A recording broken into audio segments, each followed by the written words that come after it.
magical time in New Orleans when the city explodes with color and sound and people go wild.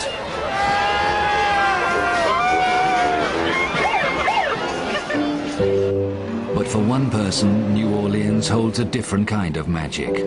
Judith Very Baker first came here in April 1963, 7 months before Kennedy's assassination in Dallas. She fell deeply in love with a man she met here, who was to change her life forever. That man was Lee Harvey Oswald.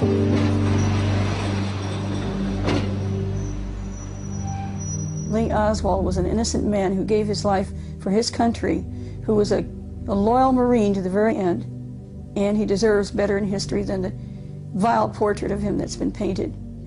This is a man who is a hero, and I stand as a witness to that. Period. Judith's story, told here for the first time, changes forever our understanding of Lee Harvey Oswald and his role in history.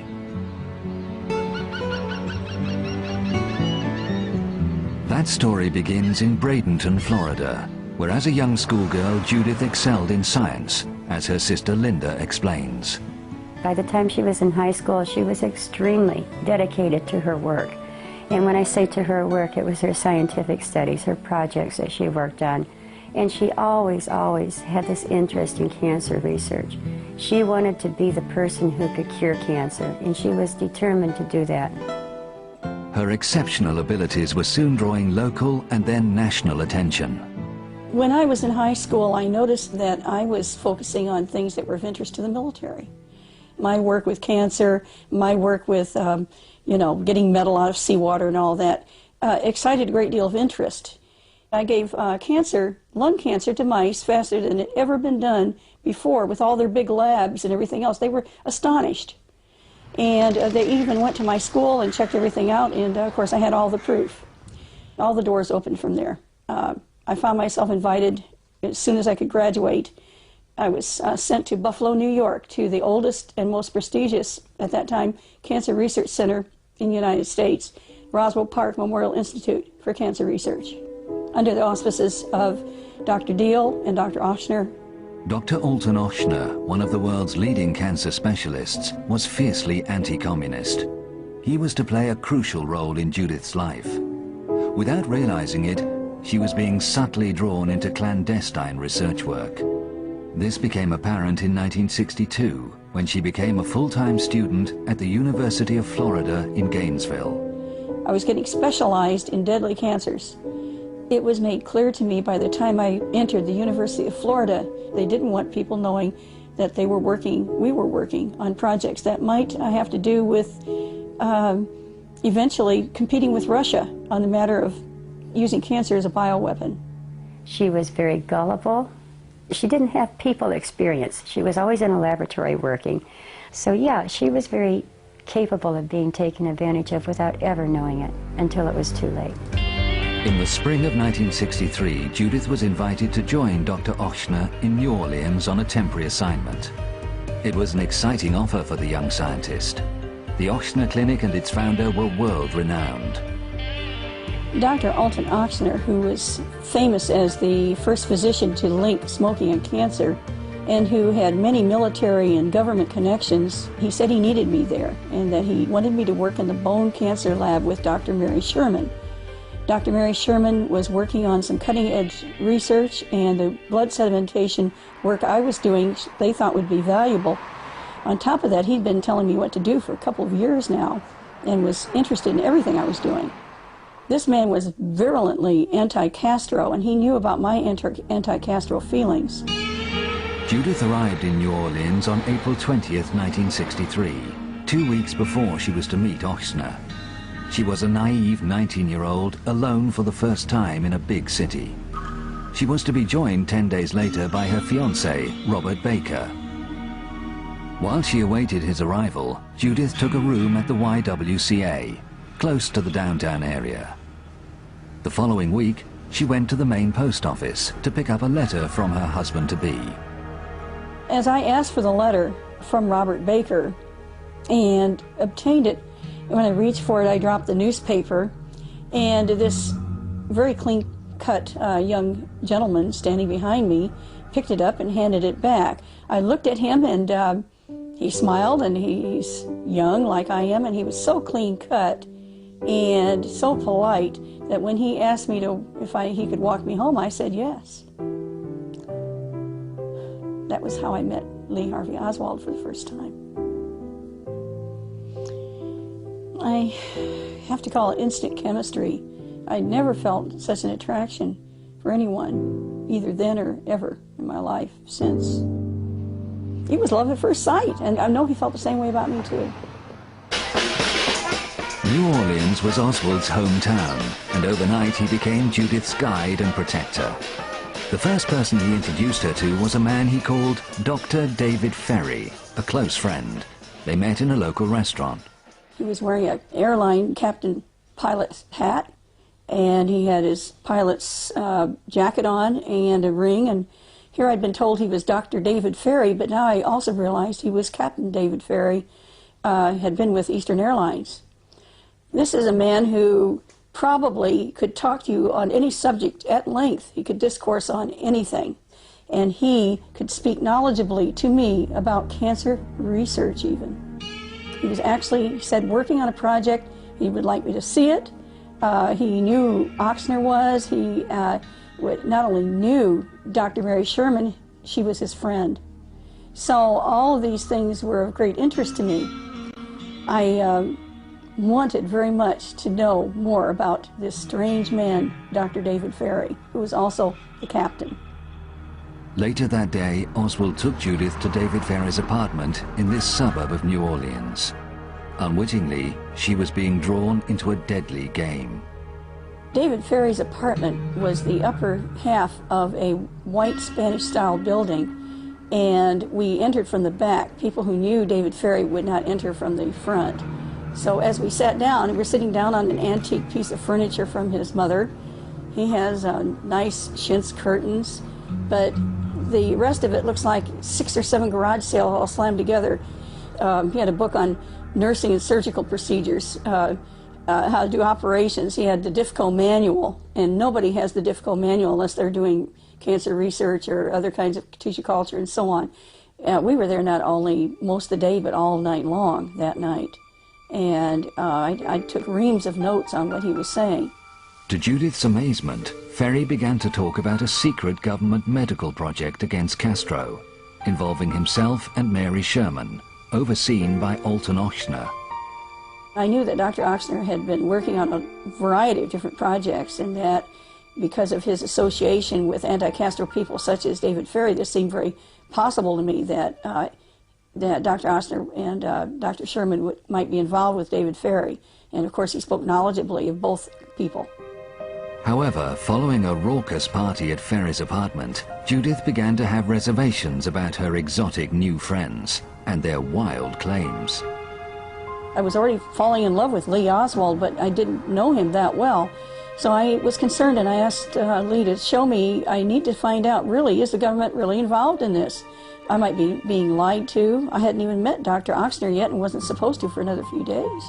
To reassure Judith of his official status, Oswald took her downtown to meet another close associate, Guy Bannister, a former FBI man now operating as a private investigator. There on the wall, there it was. This man was the head of the FBI in Chicago. He carried a beautiful big gun right there on his shoulder holster. He had all kinds of credentials, and he affirmed that Lee was working on an anti-Castro project. That was good enough for me. Judith was even more impressed when Lee later took her to the 3rd floor of Bannister's building, where she saw assorted military equipment stored. Lee told me that he was in New Orleans for several reasons. One of them was to make a training film, and that he was working with these anti-Castro insurgents to help teach some of these young Cubans how to use ammunition, how to, do their guns, how to fire, and all that. He was part of this, but he had several other projects he was also working on. He was a very busy man there. Less than a week in New Orleans had turned Judith's life upside down. With the arrival of her fiancé, Robert Baker, she faced a difficult choice. I knew I was falling in love with Lee Oswald, and I knew Lee was falling in love with me. And yet I had strong feelings for Robert Baker, whom I'd known for 10 months. Lee told me at that time that he had beaten his wife, Marina, and he was sorry, and we talked about that, and I told him that that was really disgusting to me. And I wanted nothing to do with anyone who was violent. I believe if Lee had not told me that, I don't believe I would have married Robert Baker. But she did. Robert had found lucrative employment in the Gulf of Mexico and had one day in which to marry Judith. Work came before romance. On May 3rd, he kisses me, we have a wonderful tumble in bed, and then he's gone. And he'll be gone for weeks. Left alone in New Orleans, the newlywed needed secure accommodation. Lee came to her rescue with a convenient rental property. Lee Oswald moved me into 1032 Marengo Street on May 4th, 1963, and we spent most of the day getting me accommodated. He even brought 4 begonias to put in the windows. Nobody knows, they say, what Lee Oswald was doing on May 4th, but I do. The most important entrance to 1032 Marengo was here in the back. And next to this door in the back is a window and windowsill where we kept the key so that Lee could get in whenever he needed to. The owner of 1032 Marengo was a widow named Susie Hanover. She had the back half, we had the front half. And she was so kind as to warn me and Lee if someone was coming. She liked Lee very much and had known him for a long time, apparently, from the time he had been a young person growing up here in New Orleans. Shortly after moving in, Judith had a meeting with Alton Ochsner at this hospital, her first since arriving in New Orleans. She did not go alone. Lee accompanied me there and told me that he had to go in first to talk to Dr. Ochsner. This made me recognize that he had already had a prior association with Ochsner. When I went in, Dr. Ochsner began to explain to me, and I'd already been apprised a great deal more by Dr. David Ferry, about the project that he had been working on for over a year. And this clearly had to do with working with these deadly cancer strains that he knew I was well adept at handling. The idea was to try and get Castro ill, very ill, and eliminated through what seemed a natural cause, in this case, cancer. The attractiveness of the plan that Dr. Ochsner and Dr. Sherman and David Ferry were working on is that up to now, attempts to kill Castro had to involve some kind of violence that could be traced to some country or individual. And that could lead to war. World War III, maybe, if Russia intervened. This was considered, in my mind, a noble experiment, a noble attempt to do away with Castro without anyone getting blamed or with only a few people being involved, because it was biomedical. At any rate, at the end of the summer, he promised me that I would skip 2 years of school and go directly into medical school at Tulane Medical School. Of course, how could I say no? Having agreed to join the Kill Castro medical team, Judith and Lee were assigned cover jobs at the Riley Coffee Company in downtown New Orleans. Rain or shine, Lee and I would get off the bus and we'd walk this way to go to Riley Coffee Company in the morning. And what we would do is go through these doors. He would go that direction to the right, to the shipping and packing and where the machinery was and the roasters. I would go to the left, up into the executive suites, where I worked as a secretary for Mr. Monahan. These payslips and this tax statement confirm Judith's employment at Riley's. However, her real work lay in David Ferry's apartment. Incredibly, this simple kitchen had been turned into a secret laboratory. It was here that Judith, often assisted by Lee, helped develop the deadly virus, ultimately intended for Castro. It was my job to work with 50 to 60 mice at a time, and these mice had large tumors that had developed. They were being brought in from another nearby locale, some other place. Now, these animals had already been inoculated with cancer when they were weanling mice, very, very tiny, and in a matter of a week or so, the cancer that they had developed at this time, the lumps and the tumors were as large as these little mice, so to the point where they could hardly drag these huge tumors along. And we would actually have to kill these mice, cut out the tumors, weigh the tumors, see which ones were the heaviest, because those were the fastest growing. We were interested in the weight and how fast these tumors grew. We were after a vicious cancer, a galloping cancer. And all the tumor material that seemed to be most vigorous was then placed in a blender and blended together so they could recycle and not lose that virus. And the other thing that we were doing was making tissue cell cultures from the most vigorous and deadly cancers. Judith regularly took these materials and her reports from Ferry's lab to Dr. Mary Sherman's apartment in a smart part of town. Down there is St. Charles Street, where the streetcar would just drop me off, and then I had a 1-minute walk down this little corridor here and went in here, crossed into where these people are entering, and went inside, and inside is a nice courtyard, and I entered Mary Sherman's apartment. And I usually drop things off. Sometimes I would stay there and read and wait for her to come. Dr. Mary Sherman was not a person who was anything but gracious and an honorable lady in every sense. I never felt like she was someone who had any vices at all. I felt these contacts were necessary so that there would be some way for her to report on my work and what I was doing as if I were some kind of student working under her anyway, so I could go into Tulane in the fall, which was still the plan. Mary Sherman secretly carried out vital work on the bioweapon at another location. Oswald was the go-between. The work that we were doing, without Lee Oswald, it couldn't have been accomplished. He was able to actually move materials over to the U.S. Public Health Center over near the Crippled Children's Hospital, where often Mary Sherman would meet him, and they were exchanging materials all the time. They were using a linear particle accelerator, atomic radiation, to change the genetic components in the virus that we were working with. I was never there myself personally, but I understood that what I was getting was altered genetically in certain ways. Confined to her kitchen lab, Judith was to spend many hours in Ferry and Oswald's company. One day they introduced her to an old friend. We had been talking about my dog Sparky the day before. Sparky was a bad little dog who wet on my bed. They said they wanted to introduce me to another Sparky, also a dog who couldn't control himself. And this individual's name, they said, was Sparky Rubenstein. Only much, much later did I learn that this was Jack Ruby, and I never connected the two when Lee was murdered.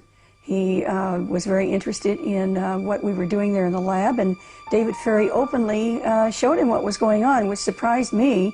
And then he turned his attention to Lee and mentioned some things that showed me that he had known him for quite a while, including a remark made to me. I've known him ever since he was a little boy, when he was at parties and things like that. That's the way he put it. No official investigation into Kennedy's assassination has found any connection between Ruby and Oswald. In May 1963, Oswald moved into an apartment on Magazine Street, a short walk from Judith's. He was joined from Dallas by his pregnant wife Marina and their baby daughter June. From time to time, if he had an argument with Marina, he would simply go to my apartment, which was about 7 blocks away as the crow flies. As this was a very busy street, we could get on a bus at any time, and of course we did. We rode the bus, the magazine bus, to and from work at Riley, and so we saw each other daily. We really locked in with a lot of affection. We enjoyed each other's company. The traction was incredible, and a lot of it was chemistry. A lot of it was just personality. Lee and I tried not to sleep together because of our marriage obligations. But the fact is it was a losing battle. And between Lee's disappointment with Marina and my disappointment with my husband, and the tremendous attraction we had for each other, we just couldn't bear it anymore. We found such great pleasure in just being together. Why not? Clay Shaw, a close confidant of Oxner's and a leading New Orleans businessman, helped the young lovers. Later, he was to go on trial for conspiring to kill Kennedy, only to be acquitted. Clay Shaw felt sorry for Lee and me, so he set up so we could actually go to a few hotels. And at each time we went into separate rooms. But at those times we had all the room service, we had food, and we had privacy, and this is in the afternoons. So I mean, he was always home by night, but we couldn't help ourselves. Lee Oswald was a man who was attractive to me, not only physically, but also intellectually. We enjoyed our music, we enjoyed talking, and we enjoyed being in bed together with each other. As the young lovers were drawn deeper into Alton Ochsner's project, they became increasingly aware of the powerful forces controlling it. What Dr. Ochsner and Dr. Mary Sherman and David Ferry were doing was assembling various products that could be used by the CIA, perhaps by the Mafia, and they were involved with both, that could be used against Castro and against insurgents or mercenaries or groups that were communist that they felt were infiltrating Central and South America. However, the cancer virus they intended for Castro was proving to be not potent enough. Young Judith came up with the answer.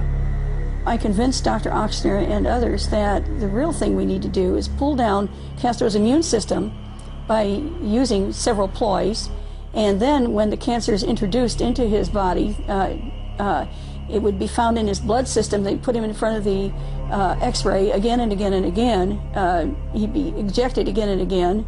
Supposedly he'd be getting treatments to kill the cancer when actually his immune system is getting destroyed.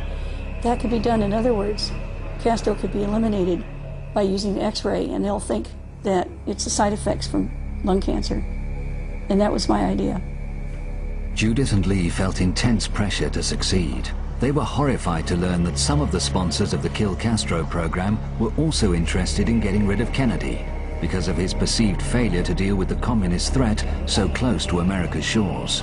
We were aware of this through David Ferry, who had infiltrated groups who were planning or trying to kill Kennedy or to kill Castro. By focusing on Cuba, if Castro were dead, and taking over Cuba again, everybody would be satisfied. The military, the CIA, the Mafia, and other elements, the anti-Castroites. Everybody would be happy if Castro were out of the picture. Otherwise, it seemed that these people really basically were focused on eliminating Kennedy, and then they could do as they pleased with Cuba, with another administration. And a lot of these people had a lot of power. It was a frightening thing for me to hear about all these things. But for Agent Oswald, the Kill Castro project was only one of several undercover assignments that summer, as Judith learned. First of all, he and Guy Bannister went out and worked with students trying to uncover radicals that were on campus. This is very important. They were getting ready to leave for the summer, and Guy Bannister was convinced that these students would be agitators during the summer for pro-civil rights events and so on.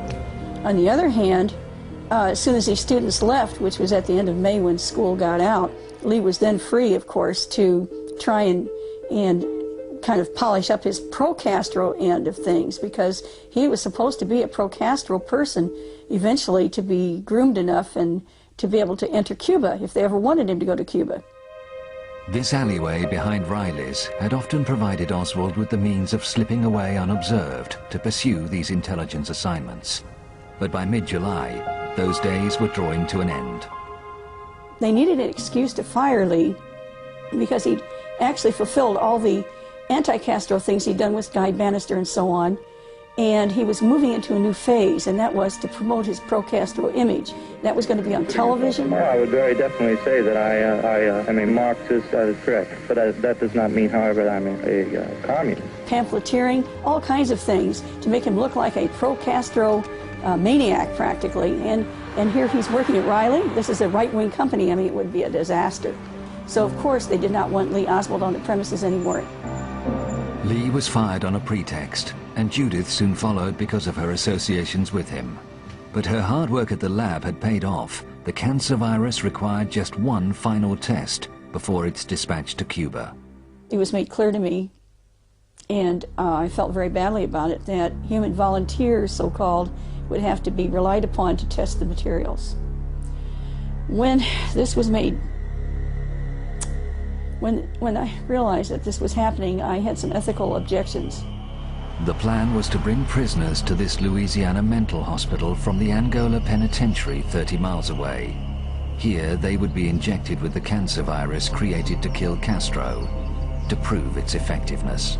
Well, I did something I had been told not to do. I wrote a note to Dr. Ochsner, and I signed it with my initials, J.A. And in it, I protested the use of human beings at this stage in the project under the grounds that these were unwitting volunteers. They were not aware that they were going to be injected with live cancer cells, and the goal was to kill them with it. And of course, they weren't going to be volunteering for that. So I did object, and Ochsner called me on the phone, and he was furious and said I never should have written anything that was linked to me by any kind of paper or handwriting or anything. If I had any objections, I should have told him in person. And he said at that time that both Lee and I were expendable. And then he slammed the phone down. By expendable, he meant, it was very clear to me and Lee both, that they could get rid of us at any time if we were going to cause problems, because this was a project that was much, much bigger than any little Lee Oswald or any little Judy Baker. So, in late August, Oswald and Ferry arrived in the small town of Clinton, 130 miles from New Orleans, in a black Cadillac driven by Clay Shaw.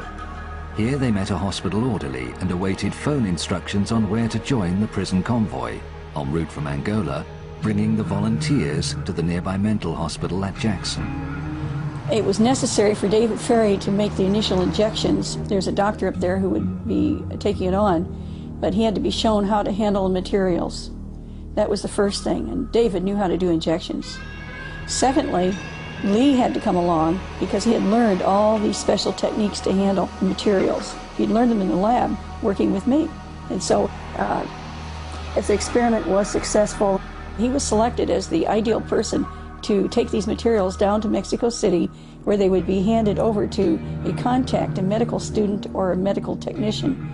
And those materials would then be taken over to Cuba and handed over in Cuba to a member of Castro's medical team who could be trusted. So that's why Lee Oswald had to be there. Lee Oswald, the orderly, and Clay Shaw, and of course David Ferry entered into Jackson Mental Hospital behind the vehicle that was transporting these prisoners who were going to be injected. In they all went at the same time. The orderly that was with them that they had picked up outside of Clinton showed them where to go inside, and at that time those prisoners received the injections that were necessary to begin this terrible round of injections and x-ray, injections and x-ray that they hoped would actually kill these people. Judith's ethical objections to the tests at Jackson had made an enemy of Alton Ochsner. But she was required for one final task. They needed to know if the cancer virus had taken. This test had to be done within 72 hours, and on August 31st, 1963, Lee Oswald drove me up to Jackson. I was wearing my little white outfit, so I looked like a nurse type. I was taken by the orderly up through a freight elevator and then into this area. This person I was taken to see, who was one of the prisoners who had been injected, was in a bed by himself, and I noticed at once that he was thrashing about and he didn't even know where he was. He was quite ill already. This is only within 72 hours of being injected with this material and having been subjected to these high doses of x-ray. And I did finish my reports. I realized that the method, we had hit 100% here, with this gentleman at least, and that he was responding as expected, and apparently the method was going to work. But Alton Ochsner's anger at Judith was unabated, and he reneged on his promise of a place for her at Tulane Medical School. She now had no alternative but to leave New Orleans and Lee and return to Gainesville with her husband. But the young lovers were determined that their affair would not die. They met for the last time at their favorite hotel. It was a time of grief and a time of great joy too, because just being with each other in privacy, and we were able to put some of our dreams out there, lay them on the table and say, how can we meet? How can we get together again? How are we going to handle this? This was not goodbye, this was au revoir. We wanted very much to meet again, not only meet again, but to marry. And we were adamant in these hopes of ours. Neither of us wanted to stay the long term with the mate that we presently had. Both of us felt quite neglected by them. Lee told me about a city called Merida that was down in the Yucatan Peninsula that had CIA contacts located there, and that we would find a way to meet in Merida and get married there. And it was the last time I saw him in the flesh, except for a brief glance at him the next day when we pulled out of town, heading toward Fort Walton Beach, Robert's parents' home. And Lee is standing there in the corner. He's dressed in flip-flops and a pair of plain pants and a white t-shirt, and he's reading a newspaper. And he lowers the newspaper, and I'm looking into his eyes as the car turns a corner, and it's the last time I saw him face to face. At Jackson, within a month of Judith's departure, the first prisoner injected with cancer died. She later learned Oswald traveled to Mexico City in late September to hand over the deadly materials intended for Castro. But his trip was a catastrophe. The drop for the flasks containing the serum was a souvenir shop, but no one showed. Even his main CIA contact, a mysterious Mr. B, had suddenly left for Washington. He began to do everything he said he possibly could think of that might make him get a chance to meet someone who would be able to take the material from him. And he said at the last, if that didn't work, he even tried to figure out ways himself to get into Cuba because he felt he had enough credentials he might be able to pull it off. Frantic efforts in Mexico City to secure a Cuban transit visa failed, and a disillusioned Oswald returned to the USA in early October. In Dallas, his handlers told him that Hurricane Flora had brought chaos to Cuba, and the mission to murder Castro had been aborted. He was given new orders. He would be getting a job, just like he had at Riley. It was all set up in advance at this particular building known today as the Texas School Book Depository building. In the weeks before the assassination, Lee was still able to confide in Judith, thanks to David Ferry. He did manage to set up through the Mafia a special phone line using their racing telephone lines that they had between Miami and Dallas. And that was perfectly free. We didn't have to spend a nickel. During the 14 or 15 telephone calls that Lee and I exchanged, most of them to me, these calls lasting about an hour to an hour and 45 minutes. The tone of the conversations as time wore on got more and more desperate in a way. Lee was penetrating a ring that he had gotten introduced into by David Ferry and Clay Shaw, and Lee put on the robes of one who was interested in sincerely assassinating the president, and this was not ever the case in reality. It was pretty well known to me by just a little bit before the assassination that Dealey Plaza and the airport and the Trade Mart were the three sites that they were going to try and kill Kennedy. If they didn't get him at one, it'd be at one of the others. He didn't know that he might be at Dealey Plaza itself. He even told me the second last phone call we had that they might call him and ask him to go somewhere else at lunchtime or something. And the they I'm talking about became more and more indistinct to him because every time he met one or two of them, it was somebody he didn't know. Kennedy's arrival in Dallas was now only 5 days away. When Lee called me on Sunday, November 17th, this was a very harrowing call for me.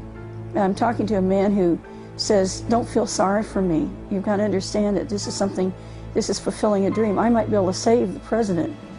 And he said, that's worth dying for. He said, I'm not scared to die so much. I'm just scared about leaving my kids behind, and they'll think maybe I did it because they're going to try to blame me. And he's talking this way on Sunday. He had the idea that he never probably would have lived a long time because I said, you know, it's like an oak tree. You're just getting started in your life. And he said, no. He said, I'm like a lily. He said, that's beautiful too.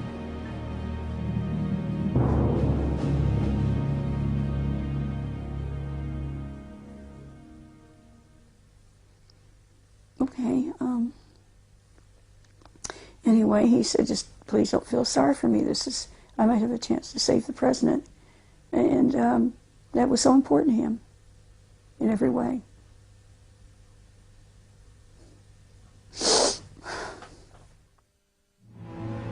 On Wednesday, November 20th, 1963, Judith, frantic with worry, called Lee at his workplace, the Texas School Book Depository.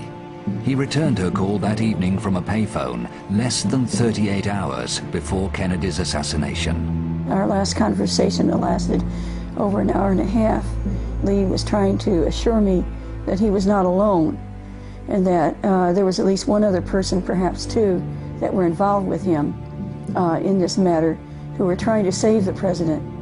It's like one group is trying to kill and the other group is going to try to abort.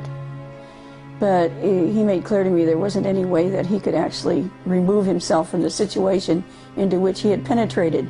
He almost rejoiced that he had been able to penetrate it. It was something that fulfilled him in a way, because it meant that he had fulfilled the function that he had always wanted to be, and that is somebody who might be able to make a tremendous difference if he could succeed somehow in saving the president. On the other hand, if he had removed himself, his wife, his little girl, his little baby, me, the people he loved, we would have been slaughtered. We would have been eliminated. And of course he would have died anyway. He was in too deep. He couldn't withdraw. It was too late. And then he said, if I stay, there'll be one less bullet fired at Kennedy. And my heart just turned over, because I thought that was such a courageous thing to say. And then he said, you know, look at all the people who have kids. He said, you're smart and you love children. He says, please have children for me. Have babies. Please have babies for me. So I had 5. I had 5 babies. And he said that I can't go on right now.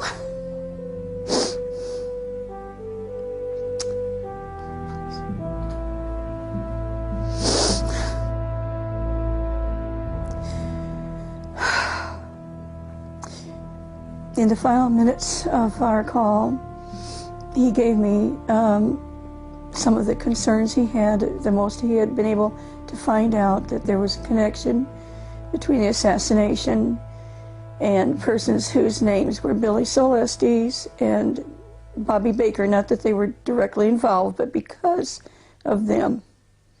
He said never to forget their names, and that this was a big event going on at that time in Dallas about them. Bobby Baker was a corrupt business associate of Vice President Lyndon Johnson. So was Billy Celestes. Investigations into their financial misdealings were threatening to put Johnson behind bars. And then he said, you know how we've tried and worried about who in the world my handler was. Mr. B, Mr. Bishop, or Benson, or whatever, Benton. He said, I think it's David Atlee Phillips. He said, and I don't want you to forget it. He said, you've got to remember that name. Phillips was a high-ranking CIA official in Mexico City in charge of covert action at the time of Oswald's visit there. His connections to the assassination have long been suspected. And then he told me goodbye. And we were both crying. And I told him I'd never forget him as long as he lived. And he said, oh, that might be only until tomorrow. He could crack jokes right to the end. And of course I meant it as long as I lived. So that's the way it was. And I wondered how I'm going to keep my mouth shut, and I knew if I said a word, it could be so dangerous for him. And I just prayed to God he'd make it. And then he said, would you pray for me? And here he is, an atheist, and I didn't believe in God anymore either. So I said an Our Father with him. And he said, I love you, Judith Key. I hung up. That's all. That's it. Less than 90 minutes after the assassination, Lee Harvey Oswald was arrested in the Oak Cliff district of Dallas for the murder of a policeman, J.D. Tippit. 12 hours later, he was charged with the murder of President Kennedy. That evening, Judith in Gainesville received a frantic call from David Ferry in New Orleans. Dave said to me, you have to keep your mouth shut and your head down. He said, I know you're an emotional person. He said, I'm an emotional person. He started really losing it a little bit. And he said, everything's gone wrong. I'm really concerned that, maybe things won't go right, but you've just got to hold on to the hope that we're going to get him out of there. And he said, and I swear to you, I think he said, I swear on a stack of Bibles, or I swear on my life, I am going now. I'm going to go all the way to Houston. I'm going to drive all the way there, go to that little airport at Alief, pick him up, and we'll go over to Hull Field. He'll get on the plane there, and he said, my boys will drive my car back to New Orleans, and I'll fly him to Laredo.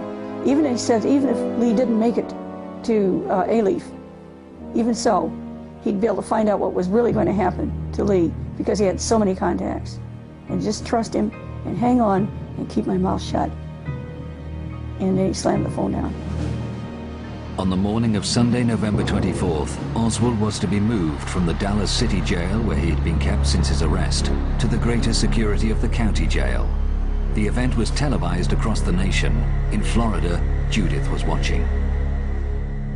As I watched, and I'm thinking, they're transferring him.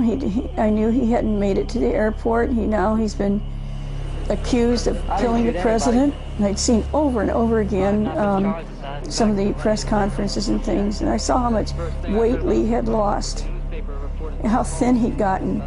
I saw the bruise on his eye and the cut on him, and I knew who knows how they're punching him, and the whole thing was, to me, I could see he was just being mauled around, and I knew he wasn't being treated right. So I was feeling horrible, and then I saw him come out, and he's got a nice black sweater on, and he's been shaved, and he looks nice. And my heart turned, and I thought, oh, at last they're going to treat him better. And then they shot him. He's been shot. He's been shot. Lee Oswald has been shot. There's a man with a gun. Absolute panic. I think I don't know what happened to me. I don't remember anything literally for hours after he was shot, and I was trying to see what happened, and my friend, I think, started to scream. I think I was crying, and I knew he was dead. For the first time and only time in my life, I wanted to kill myself. I didn't want to live anymore. Almost 2 weeks after Lee's murder, Ferry called Judith from New Orleans for the last time, warning her she would die if she ever revealed what she knew. He reminded me that the good friend of Godfather of New Orleans, who was Carlos Marcello, that good friend Santos Traficante, was watching to see how I was behaving, and that I'm to keep my mouth shut. And he also told me I could no longer expect to shine in any area. I'm not to have any more nice little news clippings or make straight A's or any of that, because I had to be a vanilla girl and be a nobody and keep my head down and make no waves if I wanted to stay alive. He abruptly ended the call, told me he could never contact me again. He told me that I was never to speak about any of this to anybody again, for all our own goods. And I never spoke to anybody about anything because I didn't want to die. No more science work, no more trying to help anybody, no more trying to cure cancer. Everything had gone wrong, everything. That's it. Judith kept her secret for 40 years, but with her children grown up, she finally decided to break her silence before it was too late. It's been a huge embarrassment to my family, to my children, a shock to them. I've always raised them to be very moral, and here their mother is saying that she was the mistress of an alleged assassin of the President of the United States. I want to make it clear that I'm making this statement at cost to me personally and to my family, but that it is the right thing to do because Lee Oswald is an innocent man, and my only and sole desire is to see his name cleared. Did you kill the president? No, I've not been charged with that. In fact, nobody has said that to me yet. Oswald, did you shoot the president? I didn't shoot anybody, sir. I haven't been told what I'm here for. Do you have a lawyer? No, sir, I don't. I do request for someone to come forward to give me legal assistance.